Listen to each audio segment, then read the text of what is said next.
everyone. We're back. I'm Elizabeth Wong Ahlers, and this is our time. We've got my slogan here: Love, Lives, Liberty, Law.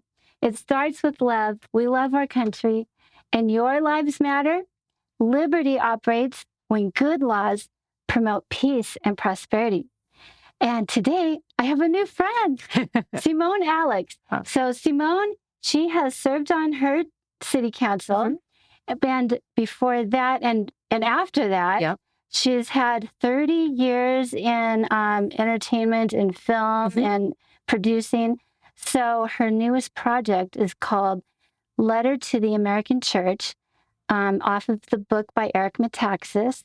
And she has produced it, directed, and written it. Yeah, adapted it from the book. Adapted it from the book. Yeah. All right, Simone. Busy. Yes. So the movie came out in February. Is that right? Right before primary elections. Yep.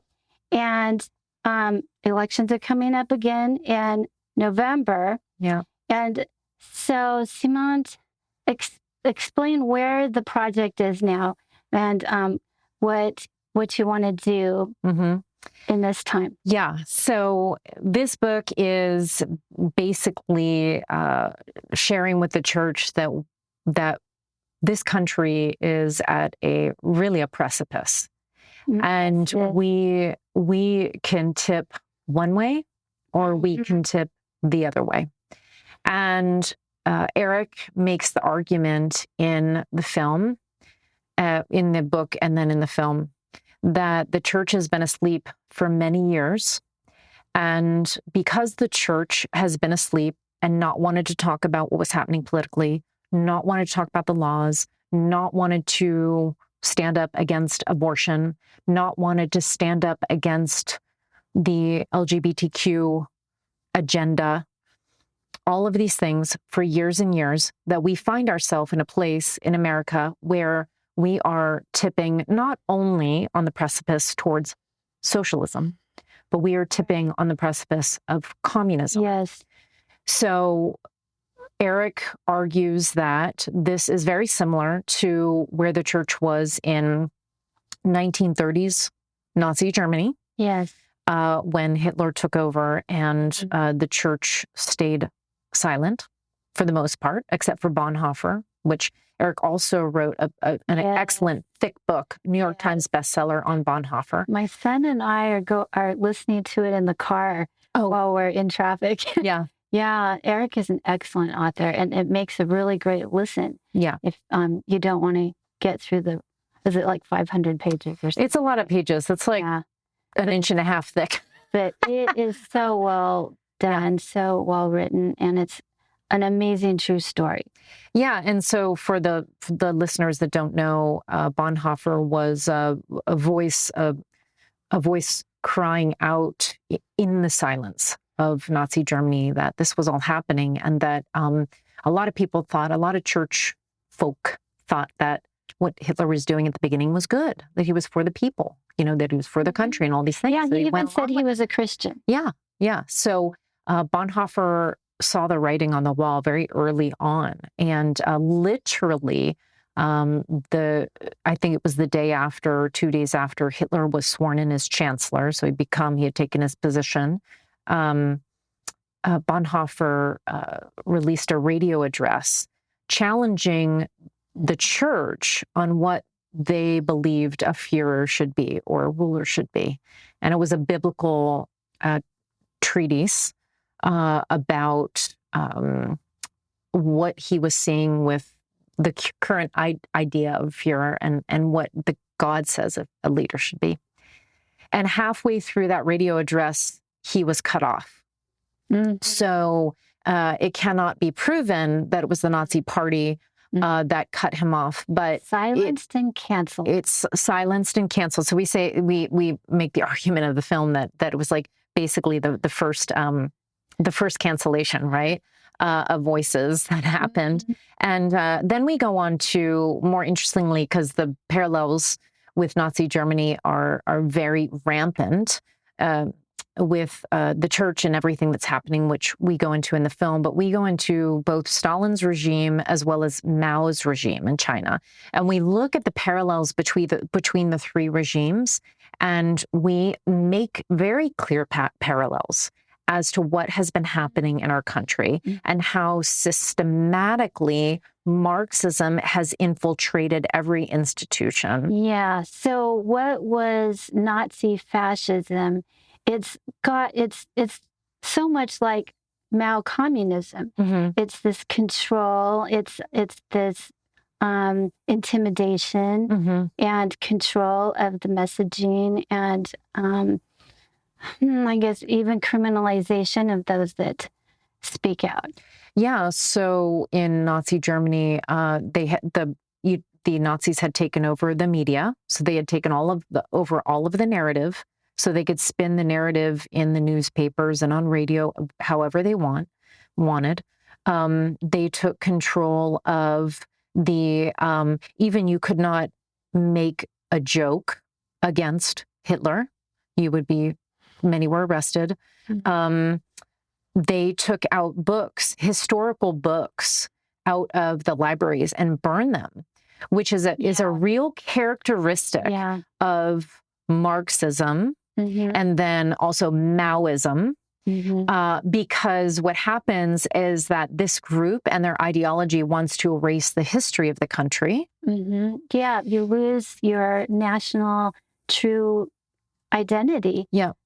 It's not only that, but it's also all of the firm ideas of what makes your country great, which, all of those ideas from the founding fathers, from writing the Constitution and the Bill of Rights, all the way up until now, and all that this country has been through, coming out from under the king. I mean, that was everything about the American Revolution is coming out from underneath a tyrannical rule and being free.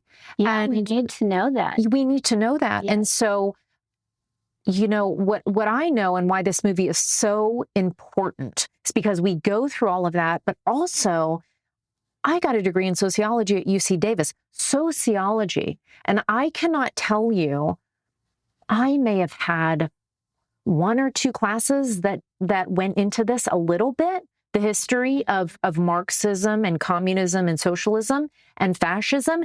And it is very, I think, confusing for the average person. And so we have not been taught in school that this is what happened in the past. And then we cannot put two and two together and see that it's happening here.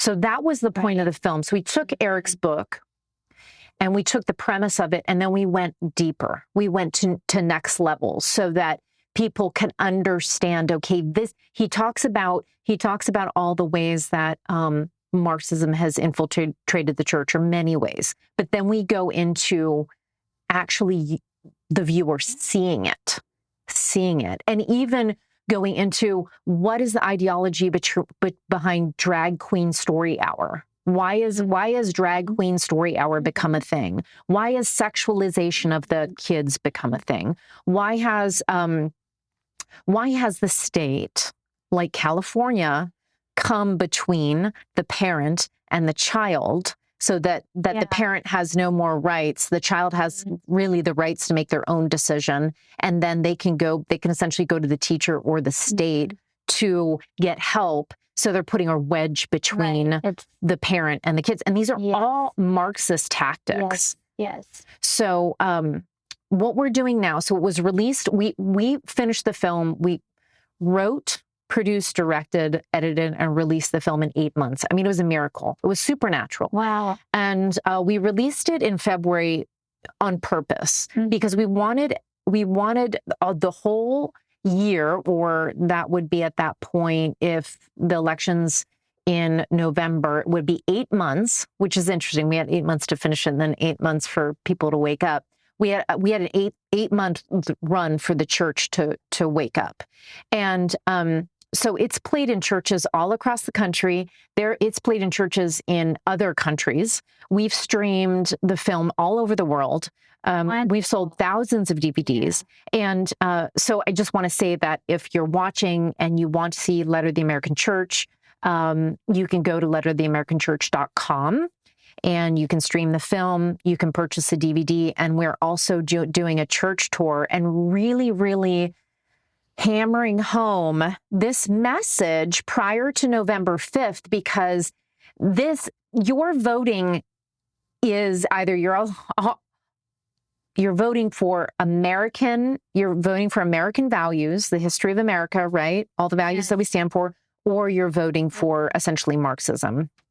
Those are the two choices. I mean, I hate to be so extreme, but the progressive left, we go very extensively into the policies of the Biden administration, even Kamala, and then even what happened with BLM and how they were allowed to terrorize certain cities. And of course, Kamala today picked her VP running mate, which is Tim Walz, who is the governor of Minnesota, who allowed BLM, which is a Marxist organization, to tear that Minneapolis and Minnesota down during BLM. And, the other thing that I wanted to say about the church is that if you look at what's happening now and you look at the Word of God, if you know the Word of God, Old Testament, New Testament, you'll see the parallels. You'll see that God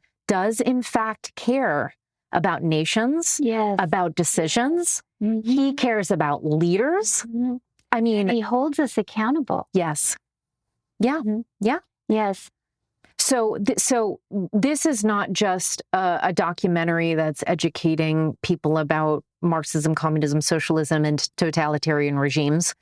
It is a cry for the church to get involved, because this is happening on your watch. And we talk about Romans 13, which is basically says that you shall be submissive. I'm paraphrasing, as I don't have it memorized, but you should be submissive to the powers that God has put in authority. Right. And we make the argument that at what point do you continue to say yes? When you're watching the Jews packed on trains, you continue to submit to authority. When you are watching children mutilated and having their penises cut off and have their breasts cut off, and at what point are you continuing to submit to authority? And why are Christians in a society why, if we're to be salt and light, and why are we just submitting to all the evil? We need to be the head and not the tail. We need to be leading in what is right and what is good. Yeah. And not just being wagged by all the evil. Yeah. Yeah. We've stayed out of the political arena, believing that, it's not something that Christians should be involved in. We should be involved in ministry, and we should be sharing the gospel. So many of these things. Founding fathers of the United States were professing Christians, practicing Christians, even clergy. A large number of them were actually reverends in their churches. And they were leading on principle, biblical principle. Right. Imagine if we had righteous people who are the righteousness of God, which the word says that believers are, the righteousness of God in Christ. People who are righteous, who read the word, who pray, who ask God for guidance. Imagine a government filled with that, filled with those people, and how decisions would be made differently. How our country, our state, California, would be different if we held positions of office. And the problem is in this country is that the Christians have believed a lie that we should stay out of politics, that we're not even going to be effective if we vote. So It's astronomical, the amount of the data on evangelicals and Catholics not voting. It's I don't know the exact statistics, but I think it's half evangelicals are registered to vote, and then half even vote. Yes. So that would be a quarter of evangelicals, and there are 100 million evangelicals, something like, I mean, just astronomical. Yes. It's election changing. The same number of evangelicals in California that are eligible to vote is the number that Governor Newsom had number of votes. Right. So we have enough votes to elect a governor. Yeah. Yes. When you leave a vacuum and you stay out of an arena, that vacuum is filled with evil. Yes. So it's evil ideology. It's oppressive. It is a police state.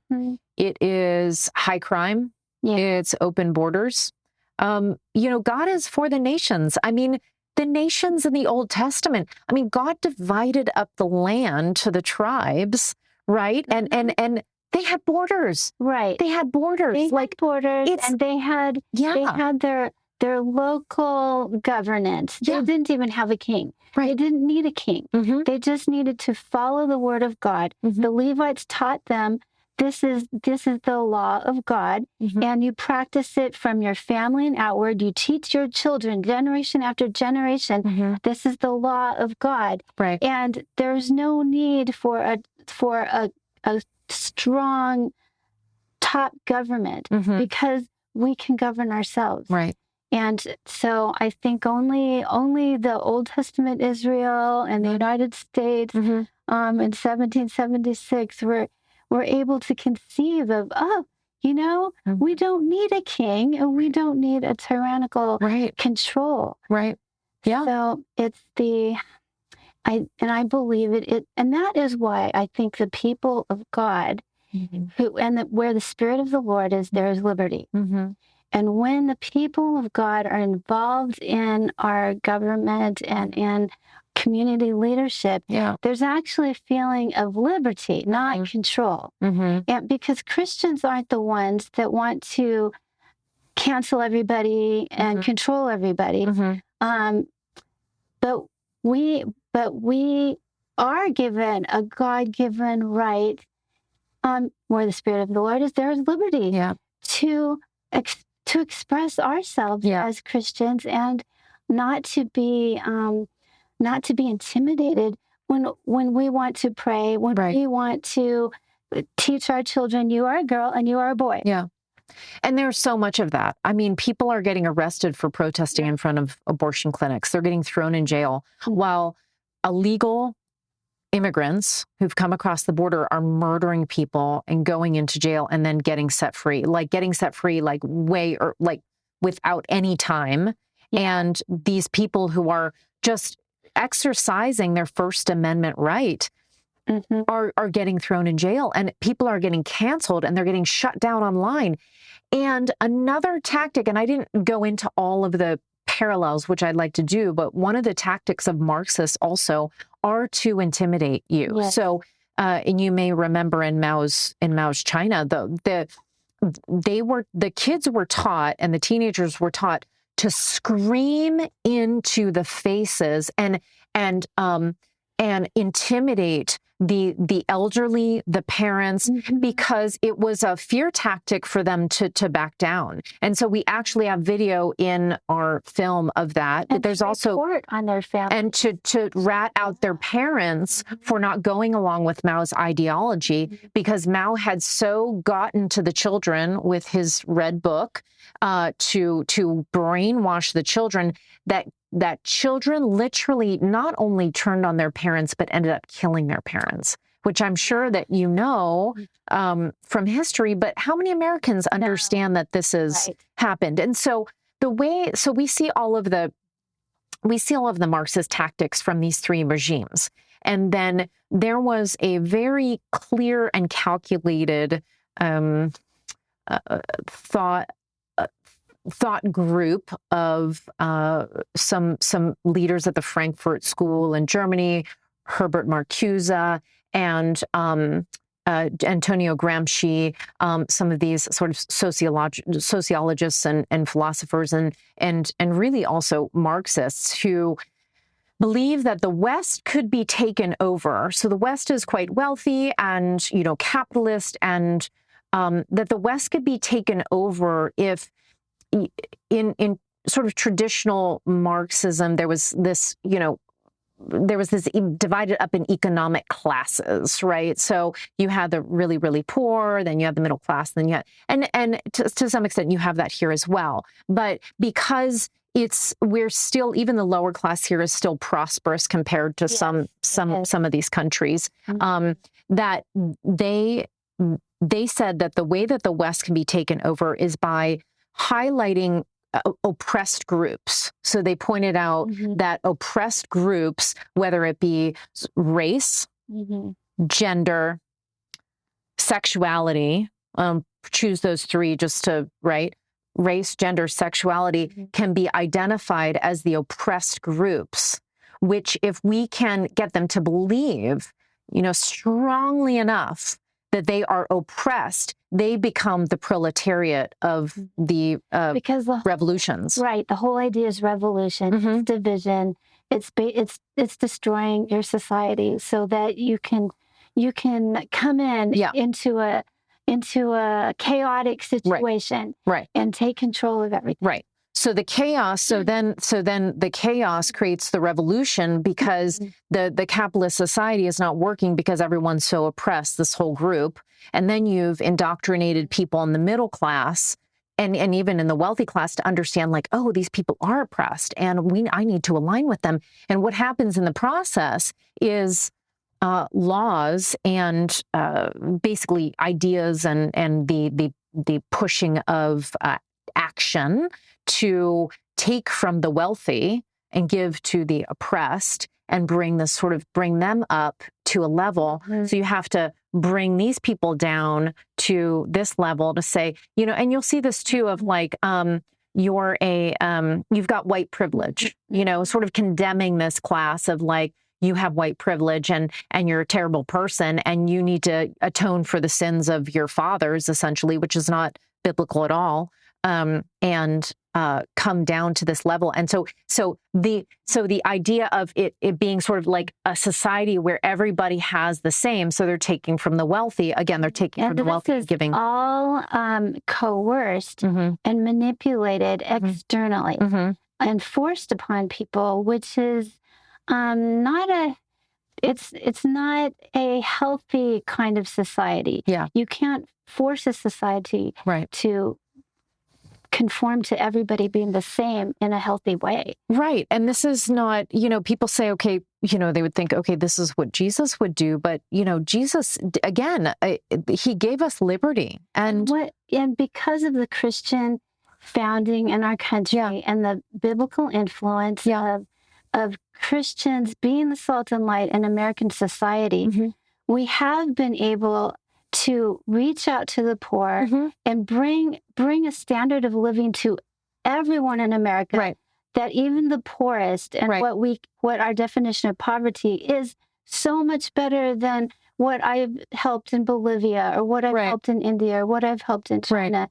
And, you come from other parts of the world and you say, America is the best place to be, even if you are the poorest, because I was just reading an article yesterday on homelessness and out there in California's high desert, there's people dying in the heat and there's no water out in the desert, but they're homeless out in the desert. But there are so many resources available to them. Right. Where if they were in the desert of outside Dubai, they would not be cared for and things available like we have here. Well, but those resources are based on our Christian desire to help the poor. But it's not. It's different from a Marxist revolution that is feeding off of the misery of people and making it worse so that everyone can be the same.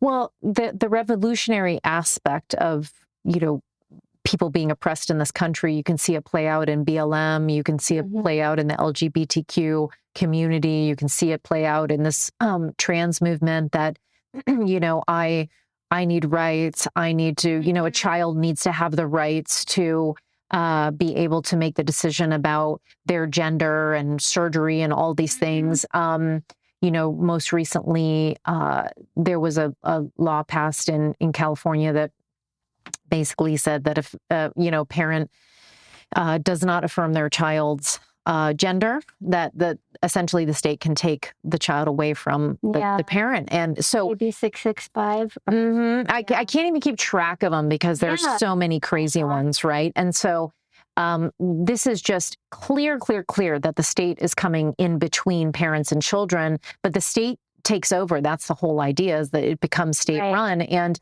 the Constitution is, and we forget, and the church forgets, that God has given us so much authority. And the Constitution gives us, we have in the Constitution, we the people we're the governance. So we elect those in office. They should be answering to us, but it has flipped over the last 100 years in this country. And it is now that they are running the show. And no matter what how many people in California have stood against this terrible legislation? And they continue to railroad us, which I'm so excited that you are doing so well in this race. And it's we need this. We need Christians to stand up. If you don't feel called to run for office, help someone run for office. Pray for someone to run for office. There are so many. Our website is a great resource to get involved, especially in the next 90 days before the election. There are numerous ways. One of the ways is... Tell us your website again. It's lettertotheamericanchurch.com. And it is, when you go to our website, you'll find our partner organizations. And look, I'm not doing anything that I'm not telling other people to do. So for example, My Faith Votes has a division, which is called the Right Now campaign. So it's WRITE now, right now. And it is writing letters to registered Republicans to encourage them to, and I don't actually, let me make sure that I'm not, because I'm not sure, it may be Democrats as well, I don't know, but I'm pretty sure that is more conservative voters to write letters to encourage them to vote, say we are in a perilous times, and as one American to another, I really, and it doesn't tell them who to vote for, it just encourages them to vote. Then one of the things that we're implementing on our website right now is a pledge to vote. So that is basically, you can go to our website and it's hopefully it'll be up in like a week or so, but people can go and they can actually pledge to vote. There's no obligation. You just put your name, your first and last name, your email, and you're pledging to vote in this next election. We're not telling you how to vote, but we are asking that you see the movie, that you would educate yourself, and that you would pledge to vote, because when you watch our movie, and then if you do the investigation into the Kamala Harris, her new running mate, those who are backing her, you will see that everything that we talk about in the film, Marxists want to do three things. They want to destroy family, religion, and property. So you'll see people being persecuted, thrown in jail for standing up for their faith, people getting arrested for preaching the gospel. You will see the division coming in the family with the state coming in and separating the children from the parents. Then you will see the property. You will see open borders. You will see that property doesn't mean anything anymore because now we're just letting everybody in, and BLM destroying property. And now it's the pro-Palestinian movement, which is also sort of like the newly anointed oppressed group in our country in terms of aligning with like the LGBTQ or aligning with pro-Palestinian, because not because there's like, oh, our ideology matches perfectly. No, it's because they are in this oppressed class, and I will stand with the oppressed no matter what. So it's taking that Christian compassion of like, we want to love people when they're not in a good place, and it's twisting it into... It's turning it into hatred, bitterness, and violence, discontent, violence.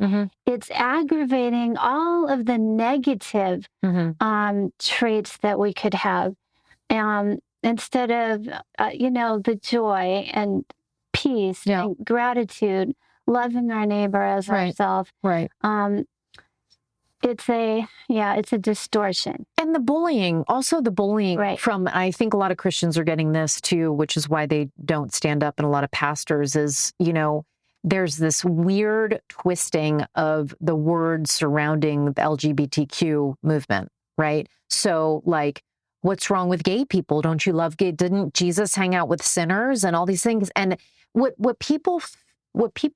argument that people fail to come back with, or Christians, in my opinion, fail to come back with, is that we love the person. Yes. We love you. We love you, and we have compassion for you, but we do not back sin. We do not partner with sinful lifestyles. And therefore, we love you, we have compassion for you, but we are not going to partner with, especially in government, which why is government partnering with sexual choice anyway is beyond me. But so on the personal level, we love each person wherever they're at. Yeah. And we have to say, well, I believe that your lifestyle is not healthy for your family or for our society, and I can't approve of it. It's not good for my children. But I love you, and you're my neighbor, and I bring you Christmas cookies. Right. But then on the policy level, the governmental level, if you look at the population, the percentage of the LGBT community, it has been growing in the recent years, but it's still a smaller group than those of us who are not. And so we're not forcing our Christianity on them, but they're forcing their lifestyle preferences and what they want in law, what they want in school. They're forcing that on us. Right. And so this is a point where the church needs to get involved and say, no, this is infringing on the, I guess, almost like personal borders. Right. Well, I mean, I think clearly. And so from government policy, government should not be supporting one group forcing these things onto another group. Yeah. Nor should they do that with the Christians, right? They right now they're legislating. They're legislating what people can do to their bodies. They're legislating whether they can or they can't. They're legislating. They're legislating the parental situation, right? They're legislating gender ideology. They're starting to legislate all of these social issues, which are not. It's not governance as was laid by the founding fathers. Right. We're getting so and the reason why. The reason why that's happening is because it is essentially a cultural revolution. Like the people who are in these positions of power, whether it be the state assembly, the state senate, the governor, let's talk about California, that they're legislating these things because they are partnering with, hey, we want these oppressed groups to have as many rights as possible.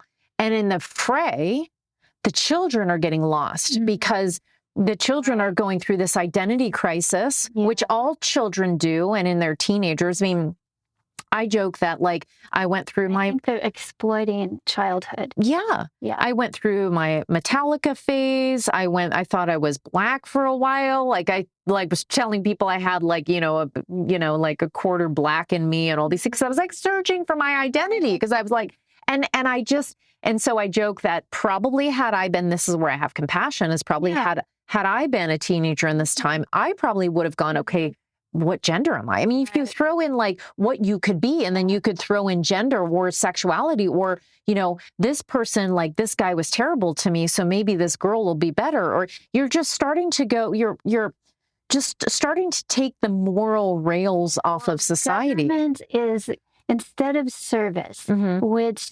by the Constitution, you're elected by the people to represent them and serve what are the basic needs of society. Right. But instead, they're trying social engineering. Yep. And so the basic of government is to punish the evildoer and to protect those that are truly peaceful citizens and give them the freedom to grow their businesses, grow their families, live their lives, be able to go creative routes without a lot of restriction. But then when people are committing crimes against you, so that you cannot do that. You don't have the freedom to drive in the streets because people are rioting and burning things down.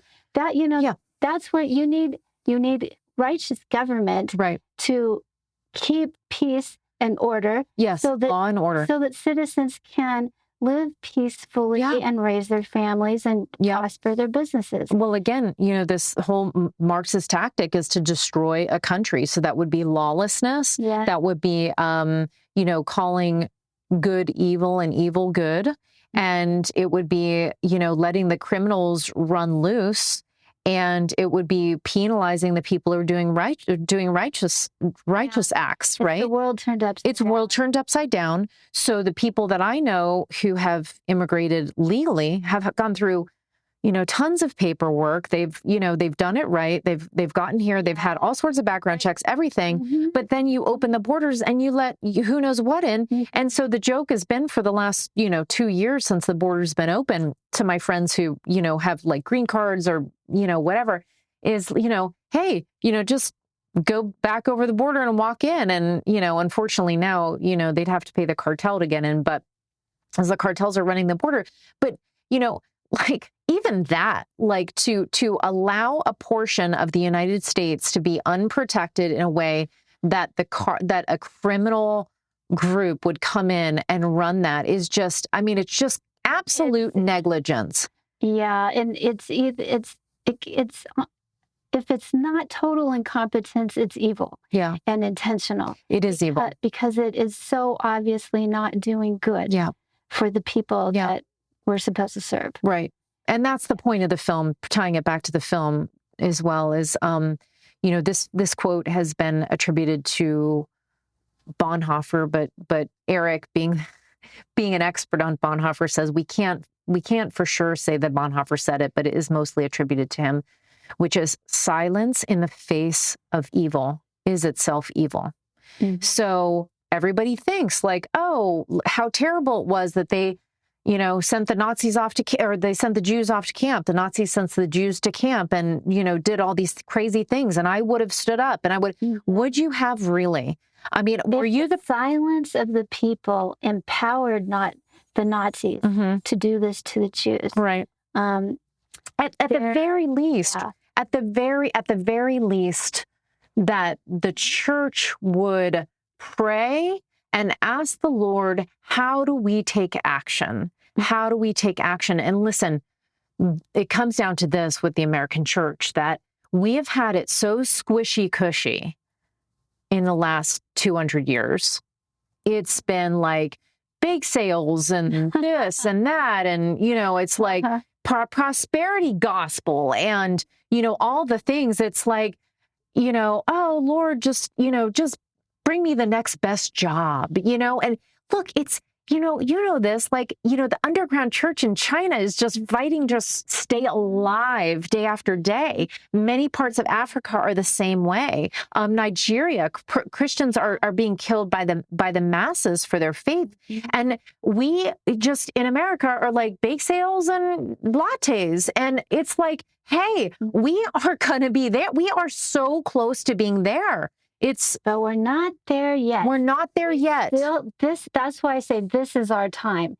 Because if we don't start Yes. Intervention now. This is it. And the pushback now. This is it. We will be there. Mm-hmm. But at this point, we have hope. Yes. And we can do yes. it. And you made me think about China, the underground church. And what I've told some pastors is that they have a revival of Christians in the underground church in China. They have millions, billions, I lost count. There's so many coming to Christ. They know Jesus, but they can be forced. A pastor can be forced to have an abortion at 9 months in China, even if they don't believe in it, because they don't have a voice in the government, in the policy making, but we do.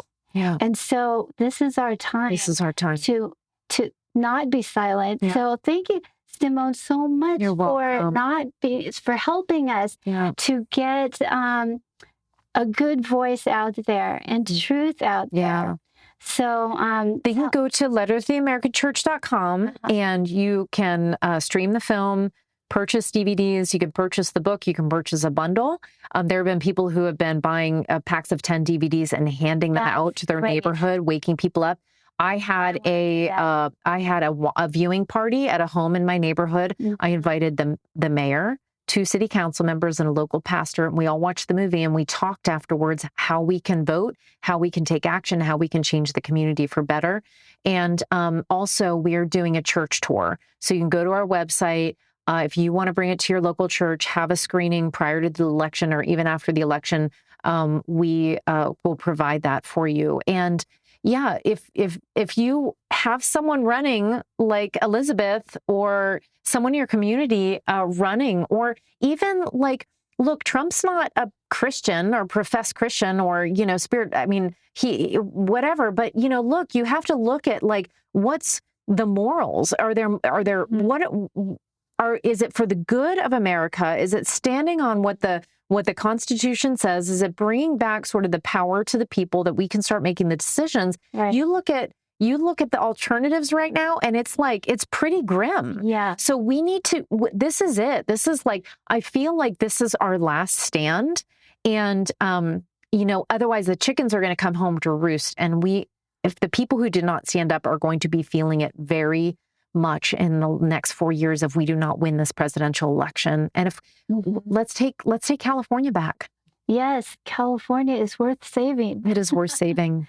Yes, and here we are. We live here. We live here. People are like, I was on Daystar TV a few weeks ago getting interviewed, and they said that's literally, they changed the whole entire conversation. They were like, what's it like living in California behind enemy lines? Like it's like some mystical place. And we're just, I've got supporters who were thinking about moving to Georgia, and they went to investigate the housing, and they also visited churches there. And, I have never been in Georgia, so I can't say, but their experience was that they decided to stay in California in Senate District 25 because they said the Christians we know in California are they're so strong in their faith and in their commitment to living for Christ, because they're in an environment where they have you have to be a light. That's true. Such a good way of saying. Yeah. It makes me feel better about living here. Yeah, you can't be lukewarm. Yeah. You can't be lukewarm here, because you've got to be the light. And when it gets darker, we shine brighter. God says that, God says in the word, yes, I'd rather either be hot or cold. Thank you. Not lukewarm. Hot or cold, but don't be lukewarm. Right. Or I'll spit you out of my mouth. But yes, that is, so take a stand. Thank you so much. Yeah. So here we are. Thanks for being with us. Yeah. Appreciate it. Looking forward to getting to know you better. Yeah. Myself as well. And any way I can help your campaign. Yeah. Thank you. Yeah. All right. So here we are. Remember, this is our time. It starts with love. Your lives matter, and liberty operates when good laws promote peace and prosperity. I'm Elizabeth Wong Ahlers, running for State Senate in District 25, and this is our time. See you next time. Bye-bye.